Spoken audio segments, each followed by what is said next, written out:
मज़ीद अच्छी वीडियोज़ के लिए सब्सक्राइब करें हमारे यूट्यूब चैनल पाक एग्रीकल्चर एंड इंफॉर्मेशन को, और साथ लगे बेल आइकन को दबाएं ताकि हमारी नई वीडियोज़ के नोटिफिकेशन आप तक पहुंच सकें।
कितने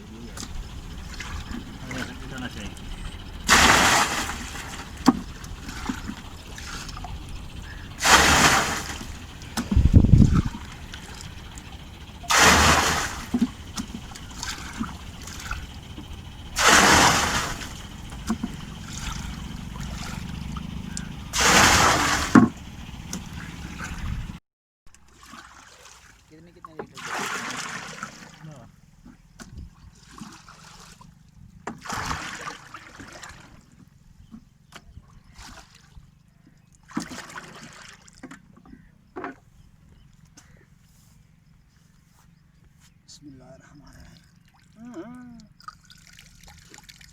लानी डिंगी है, वही तो बात है।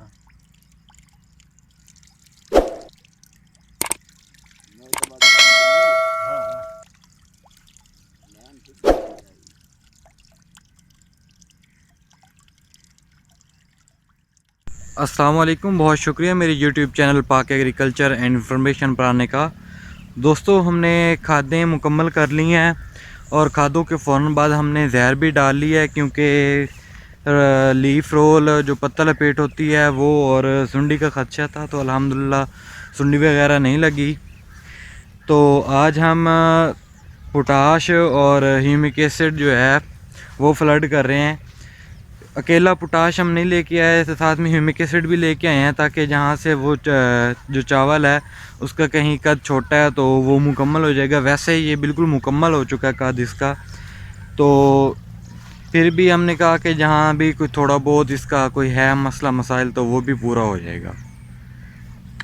असल जो पोटाश है, पोटाश का जो काम होता है वो ये है कि जो पौधा होता है, पौधे के अंदर जो एंजाइम्स होते हैं या जाइलम होता है, उसके अंदर जो पानी होता है पानी का जो बहाव होता है उसको एक मुनासिब मिक़दार में मतलब ज़्यादा जो है बहाव को वो करना होता है। एंजाइम के अंदर जो पानी का बहाव है उसको तेज़ करना होता है, क्योंकि अगर पानी का बहाव तेज़ नहीं होगा तो जो पौधा होगा वो अपनी जो खुराक है वो तेज़ी से एक मतलब मुनासिब तरीके से वो नहीं ले पाएगा। जब ये पानी इसके अंदर पौधे के एंजाइम के अंदर ज़्यादा होता है तो जो पौधे के सेल होते हैं वो अकड़ से जाते हैं। जब वो अकड़ते हैं तो जो पौधा होता है वो सीधा बिल्कुल सीधा खड़ा रहता है। अगर पौधे के जो सेल वगैरह जो होते हैं वो अगर सीधे ना हो तो वो पौधा जो है वो गिरने का खदशा होता है। और जो पोटाश होता है इसका जो सेल की दीवारों के साथ भी अच्छा खासा ताल्लुक़ होता है, क्योंकि जो सेल की दीवारें होती हैं उनको ये पोटाश जो है वो मज़बूत करता है। इसके अलावा ये जो ज़मीन के अंदर नाइट्रोजन वगैरह मौजूद होती है, पोटाश जो होता है उस नाइट्रोजन को ऊपर लेके जाता है और नाइट्रोजन को प्रोटीन के अंदर कन्वर्ट कर देता है। ज़ाहिर है जब प्रोटीन के अंदर कन्वर्ट होगा ये नाइट्रोजन तो पौधे की जो बढ़ोतरी है वो अच्छी होगी और ये फल फूल अच्छा इसका हो जाएगा। ये फलेगा फूलेगा बहुत अच्छा। और जो पोटाश अगर हम देंगे तो ये जो पौधा होगा उसका जो फल होगा उसकी औसत ज़्यादा निकलेगी, उसका जो वज़न होगा वो ज़्यादा होगा। और इसका फोटोसिंथेसिस जो पौधे करते हैं पोटाश का, उसके साथ भी बहुत गहरा ताल्लुक़ होता है, क्योंकि जो पौधे के पत्ते के ऊपर स्टोमा होता है उसको ये तेज़ी से बंद भी करता है, तेज़ी से खोलता भी है। रात को जब ये तेज़ी से बंद करता है या खोलता है दिन में, तो उस टाइम ये इतनी तेज़ी से काम करता है कि अगर पानी का ज़िया हो रहा हो, ज़ाहिर है जब स्टोमा खुलता है तो उसके अंदर से ऑक्सीजन बाहर आता है, हाइड्रोजन अंदर जाता है। तो जब ऑक्सीजन बाहर आता है तो उसके साथ साथ जो पानी है वो भी ज़्यादा बाहर आता है।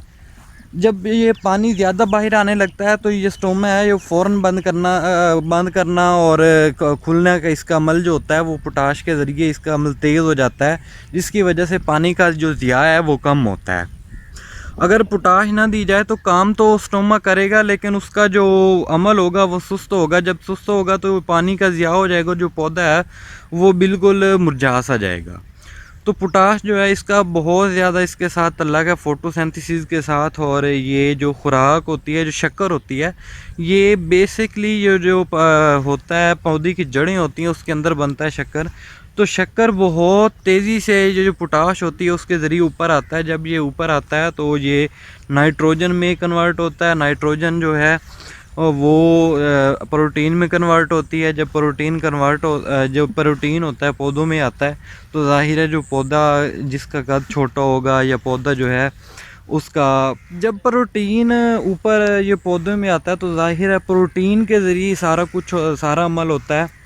तो जब प्रोटीन इसके अंदर होगा तो ये ज़्यादा फलेगा फूलेगा, इसकी जो औसत होती है वो भी ज़्यादा होगी। इसके बाद हो गया ह्यूमिक एसिड। ह्यूमिक एसिड जो है उसका जो बेसिक ताल्लुक़ है वो है ज़मीन के साथ। ये ज़मीन में एक स्पंज की तरह का काम करता है। जब ये स्पंज की तरह काम करता है, ज़मीन को नरम करता है, ज़मीन को फुला देता है, तो जो पौधा होता है वो जो जड़ें होती हैं उनको ज़मीन के अंदर ज़्यादा घुसने की और ज़्यादा जड़ें फैलाने का मिल जाता है, खला मिल जाता है, जिसके अंदर वो जड़ें जो हैं वो आगे आगे बढ़ा सकते हैं। तो जब जड़ें जो हैं वो ज़मीन के अंदर आगे हो जाएंगी, मतलब गहरी हो जाएंगी, ज़मीन ज़ाहिर है नरम होगी तो पौधा जो है अपनी जड़ें वो फैलाना शुरू कर देगा। जब जड़ें फैलेंगी तो जो ज़मीन के अंदर नमकियात वगैरह होंगे, ये जो खुराक होगी वो पौधे को लगेगी, पौधा उसको लेगा। तो ह्यूमिक एसिड का जो बेसिक ताल्लुक़ है वो ज़मीन के साथ है, ना कि पौधे के साथ। पौधे के साथ भी होगा, मुझे इस चीज़ का कंफर्म नहीं है, लेकिन इसका जो होती है ज़मीन के साथ इसका गहरा ताल्लुक़ होता है, क्योंकि ज़मीन को ये बिल्कुल एक स्पंज की तरह बनाता है, एक बिल्कुल ये एक नरम कर देता ज़मीन को। जब ज़मीन नरम हो जाएगी तो ज़ाहिर है पौधा एक तो जड़ें ज़्यादा गहराई में ले जाएगा, वहाँ से अपनी खुराक हासिल करेगा। दूसरा, ये जब ज़मीन नरम होगी तो उसका जो तना है वो जो है मोटा हो जाएगा और इसका जो फल होगा पौधे का वो भी ज़्यादा होगा, उसकी औसत ज़्यादा निकलेगी। तो ये थी हमारी आज की वीडियो। इंशाल्लाह मिलते हैं नेक्स्ट वीडियो में। दुआओं में याद रखिएगा। वीडियो को शेयर कीजिएगा, लाइक कीजिएगा। हमारे चैनल पाक एग्रीकल्चर एंड इन्फॉर्मेशन को ज़रूर सब्सक्राइब कीजिएगा। अल्लाह हाफिज़।